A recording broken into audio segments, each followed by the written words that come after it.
what I see out here is because of leadership. You know, if a business grew fast, did fast, and doing well, they mostly have some good leadership. Yeah, and of course the leader would say it's because they built a strong team, right? So a servant leader is someone that takes care of others, and the led choose you. You don't choose them. Right. And in this real estate leadership world, I don't see a lot of them doing that. I think they look as a leader as a boss, and a boss tells people what to do, and you know, this is my space, this is my house, this is my, you hear a lot of me, my, how much money am I gonna make? You wasted money because you didn't call the lead. You're not providing value to the team because you're not closing 2 deals. It's a grab, a take, and leadership's a heavy give. It's a hard burden. Right.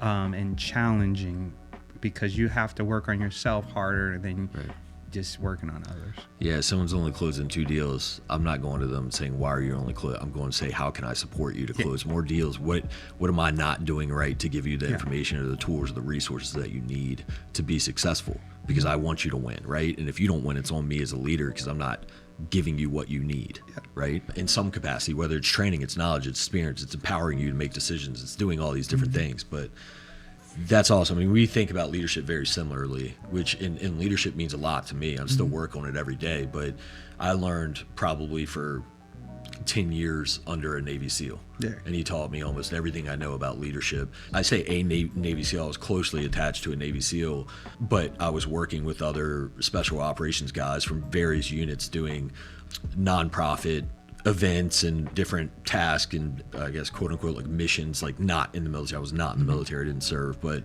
I tried, but couldn't get in for medical reasons. But I spent probably 10 years with special operations groups and did some really hard things and a lot of suffering with them.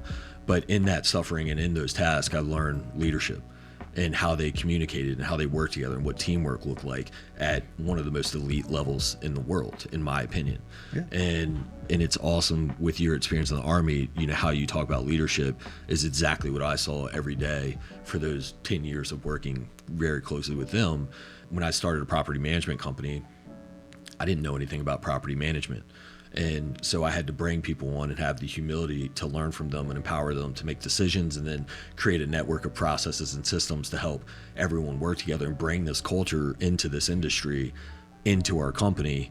And so they came from all these different companies and things like that with this experience and knowledge that I didn't have. But I had what it took to run a team and to communicate and what I thought, you know, tried my hardest to be a good leader and things like that. And we've done pretty well. So I like to focus on the leadership, the teamwork, the communication, and they really understand those property management skills and expertise in that world. Most businesses do well. What I see out here is because of leadership.